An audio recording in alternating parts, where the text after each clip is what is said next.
Hello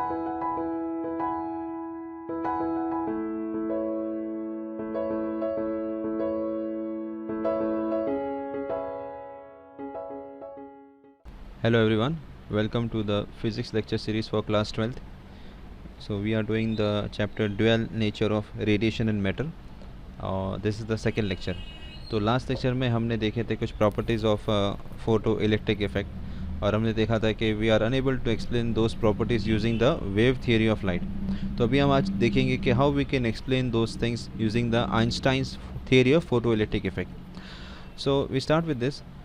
now this equation, ये हम equation देखते हैं E equal to h nu. This equation this was proposed by Planck. Max Planck ने propose किया था कि जो उसकी जो थियरी थी that was for black body radiation. तो उसके मुताबिक जो रेडिएशंस होते हैं वो they are in a form of packets, और वो पैकेट्स को हम बोलेंगे quantas. And this quantas they are given by this E equal to. सो उसके मुताबिक, उसकी थियरी के मुताबिक ऐसा था कि the radiation is in the form of packets. ठीक है, तो ये बेसिस देकर आइंस्टाइन ने एक प्रपोज किया अपनी theory. So we use this equation E equal to h nu is the energy of the photon. ठीक है, तो हमारे पास लाइट की दो थियरी है. एक थियरी वेव थियरी है, और वेव थियरी यूज़ करके we can explain the various phenomena like interference, diffraction, polarisation. But कुछ ऐसे इफ़ेक्ट्स हैं जिसको हम वेव को हमें पार्टिकल मान के चलना पड़ेगा. ओके, पैकेट्स ऑफ एनर्जी मान के चलना पड़ेगा. We can not explain those effects by considering the wave nature of light. तो फोटो इलेक्ट्रिक इफेक्ट को एक्सप्लेन करने के लिए we need to consider energy as a form of packets, not as a wave.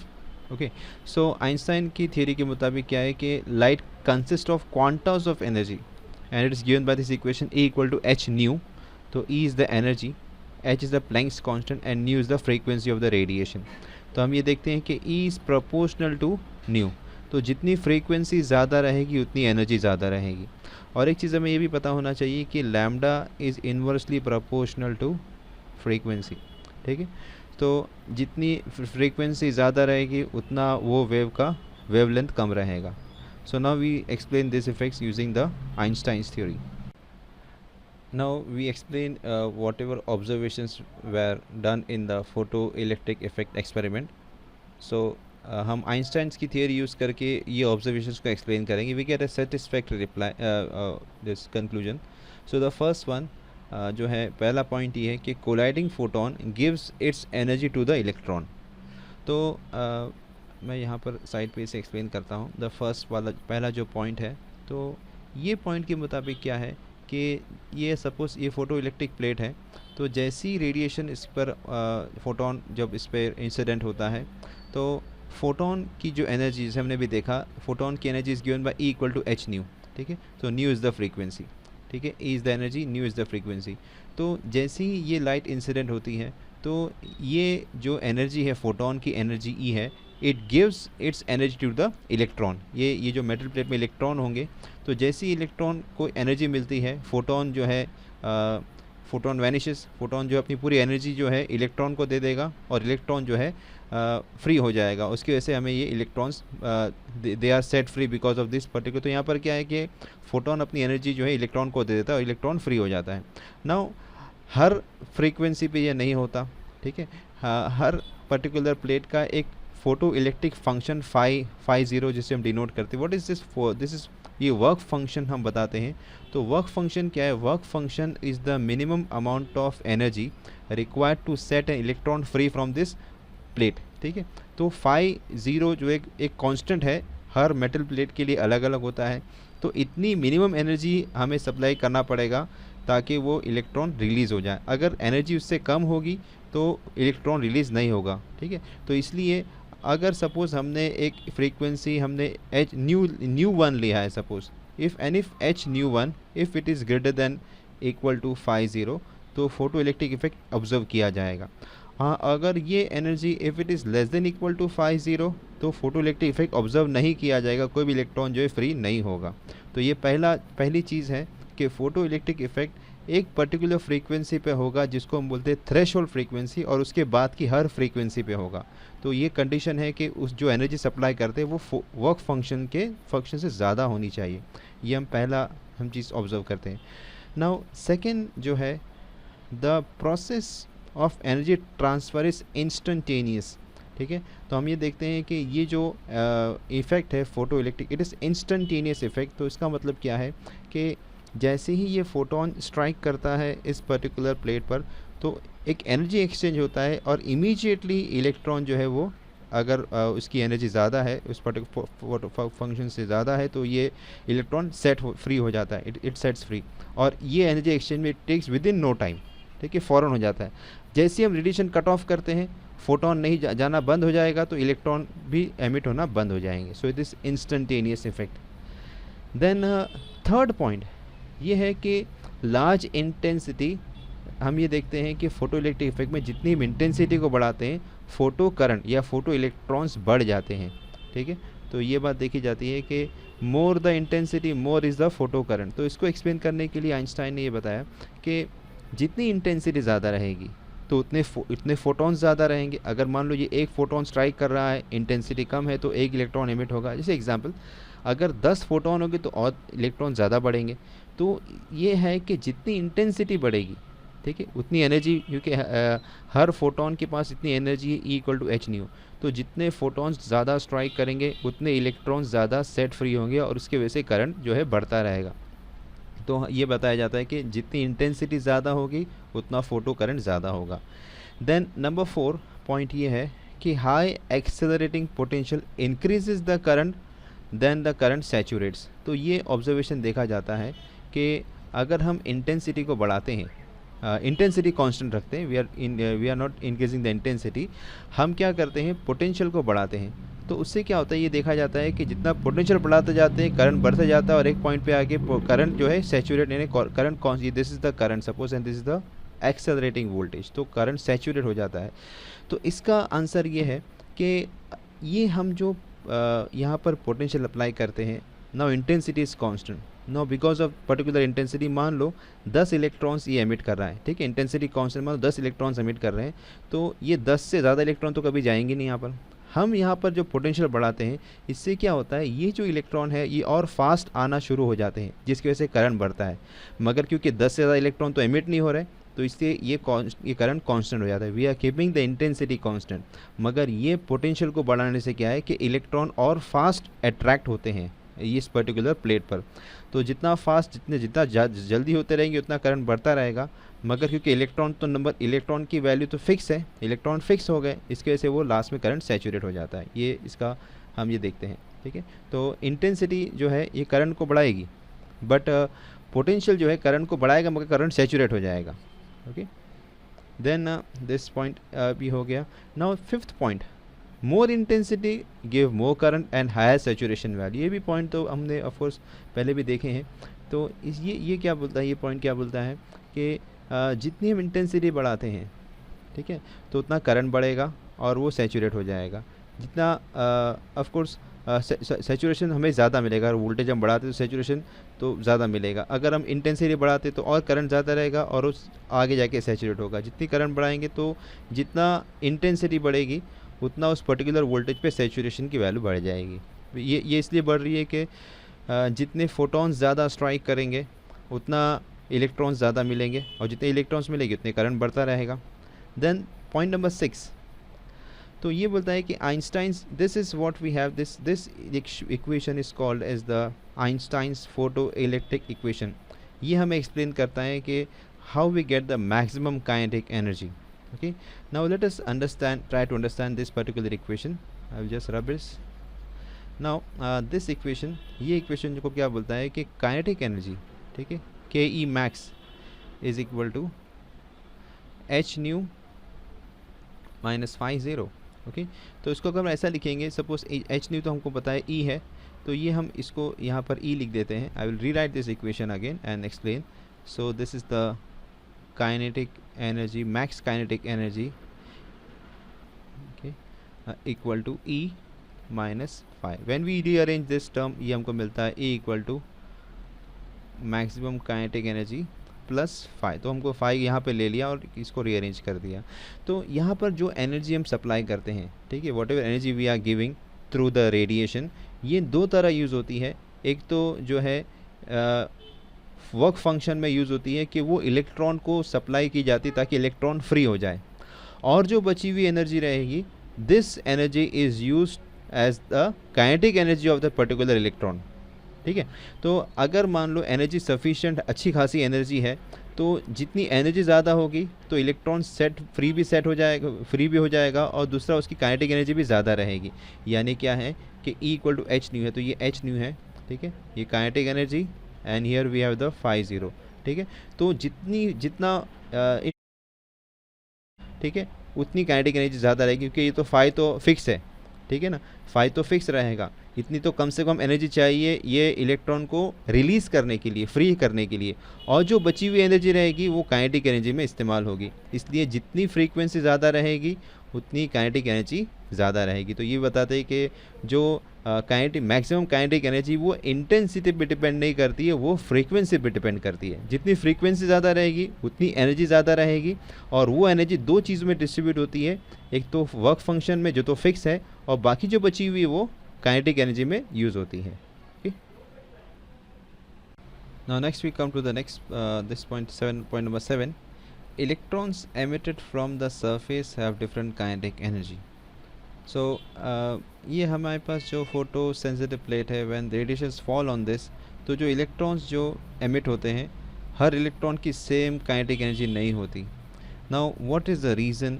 Reason ये है कि ये जो इलेक्ट्रॉन्स आते हैं, they don't come from the same depth, सब एक ही डेप्थ पे नहीं रहते, ऊपर आगे पीछे रहते हैं। तो जो इलेक्ट्रॉन सरफेस पर एकदम रहेगा वो उसकी एनर्जी ज़्यादा रहेगी, और जो डीप डेप्थ में से आएगा उसकी एनर्जी कम हो जाएगी, because when it comes through the surface वो बहुत सारे कोलिजन्स होंगे जिसकी वजह से उसकी एनर्जी लॉस हो जाती है। तो वो एनर्जी लॉस की वजह से उसकी जो टोटल एनर्जी जो उसको मिलती है उतनी मिलती है कि जितनी हर इलेक्ट्रॉन्स को मिल रही है, मगर उसको ज़्यादा कोलिजन सफ़र करना पड़ा, it is coming from a depth, तो इसकी वजह से उसकी एनर्जी कम हो जाती है। Now there is one more point with this particular one. तो ये जो हम पोटेंशियल अप्लाई करते हैं, okay, now suppose if this is the emitter plate and this is the collector plate. Now if we make this potential is negative, अगर मान लो हमने इसको नेगेटिव कर दिया तो क्या होगा? When this photon is incident on this plate, ये इलेक्ट्रॉन एमिट करेगा। ठीक है, now if this is more negative तो क्या होगा? इलेक्ट्रॉन के पास एनर्जी तो है, but when it moves around this, तो बिकॉज दिस इज़ इलेक्ट्रॉन और यहाँ पे नेगेटिव पोटेंशियल है, तो ये नेगेटिव पोटेंशियल जो है ये इलेक्ट्रॉन को जो है रिपेल करेगा। ठीक है, अगर इसके पास सफिशिएंट एनर्जी है तो ये of course it can go, it can strike this plate and we get a current. But if this potential we go on increasing this potential, तो एक वक्त ये आएगा कि इतना सफिशिएंट पोटेंशियल हो जाएगा कि ये इलेक्ट्रॉन जो है ये यहाँ तक नहीं पहुँच पाएगा, प्लेट तक नहीं पहुँच पाएगा, और ये करंट जो है ये हमें करंट ज़ीरो मिल जाएगा। तो फोटोन जो है फोटो इलेक्ट्रॉन जो है यहाँ पे ट्रैवल करता जा रहा है कलेक्टर की तरफ, तो जितना कलेक्टर की तरफ जाते जाएगा उसकी एनर्जी जो है कम होती जाएगी, बिकॉज ये प्लेट के पास एक पोटेंशियल है, और ये पोटेंशियल जो नेगेटिव पोटेंशियल है उसकी अपनी तरफ आने नहीं देगा। तो वो पर्टिकुलर पोटेंशियल जिसको बोलेंगे stopping potential. Okay, this is the stopping potential, ये हमारे पास जो स्टॉपिंग पोटेंशियल है। ठीक है, तो ये इस पर्टिकुलर पोटेंशियल पर हम देखते हैं कि करंट स्टॉप हो जाता है। Okay, now this stopping potential of course it depends on the frequency. हम देखते हैं फ्रीक्वेंसी, अगर मान लो फ्रीक्वेंसी बढ़ाएंगे, अगर फ्रीक्वेंसी बढ़ाएंगे तो एनर्जी बढ़ जाएगी, इक्वल टू एच न्यू है, तो एनर्जी बढ़ेगी। एनर्जी बढ़ेगी तो पहले एनर्जी कम थी तो इलेक्ट्रॉन स्टॉप हो गया, अभी एनर्जी बढ़ेगी तो ये स्टॉपिंग पोटेंशियल इतना ज़्यादा नहीं रहेगा जो उसे रोक सके। ठीक है, तो इसलिए कहा जाता है कि ये जो स्टॉपिंग पोटेंशियल है it depends on the frequency as well as the material जो हम लोग यूज़ करते हैं, जो मेटल प्लेट यूज़ करते हैं, इस पर डिपेंड करता है। Now next we come to the last point. So अभी हमने देखा स्टॉपिंग पोटेंशियल जो था। So if the voltage applied, जो भी हम एनर्जी सप्लाई करते हैं फोटोन के ज़रिए, अगर वो इतनी सफिशिएंट नहीं है कि उस पोटेंशियल को ओवरकम कर सके, तो we don't get that photo electric effect या फोटो करंट हमें नहीं मिलेगा। ओके, फोटो इलेक्ट्रॉन्स एमिट नहीं होंगे। So we rewrite this equation again, जो आइंस्टाइंस फोटो इलेक्ट्रिक इक्वेशन है, हम इसे फिर से लिख देते। तो we have this kinetic energy equal to h nu minus phi zero. ठीक है, ये ऊपर इक्वेशन था उसे हमने फिर से लिख दिया। This is maximum kinetic energy जो है। Okay, now this kinetic energy क्योंकि it is in electric form, तो हम इसको ऐसा लिख सकते हैं EV0. So this kinetic energy can be written in this way, where V0 is the stopping potential. ठीक है, V0 जो है वो स्टॉपिंग पोटेंशियल हो जाएगा. तो यहाँ पर हम देखते हैं कि व्हेन दिस ये जितनी एनर्जी हम सप्लाई कर रहे हैं, अगर वो V0 से कम है, ठीक है, तो फोटो इलेक्ट्रिक इफेक्ट हमें नहीं मिलेगा. ठीक है, बिकॉज हम यहाँ पे दो प्लेट जो यूज़ करते हैं, capacitor, sorry not capacitor, this is our emitter, this is collector. ठीक है, तो इसके बीच का जो पोटेंशियल है ये V0 है.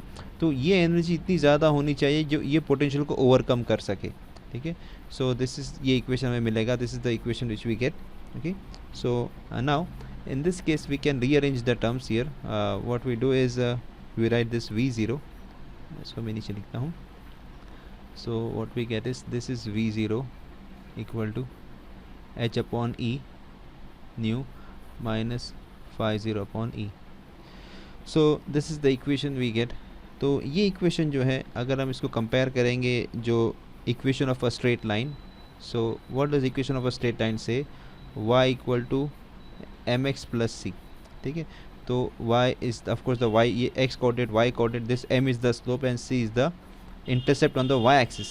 So if we draw a graph of V0 versus frequency, ठीक है, तो इसका जो स्लोप मिलेगा हमको constant, this is the constant slope, ये हमको इसका स्लोप जो है कांस्टेंट मिलेगा, और ये भी जो है ये भी कांस्टेंट रहेगा, ये y इंटरसेप्ट भी हमको कांस्टेंट मिलेगा.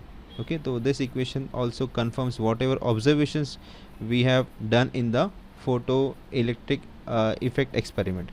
सो दिस कंप्लीट्स, ये हमारा जो जितने ऑब्जर्वेशन हमने कंप्लीट कर दिए यहाँ पर.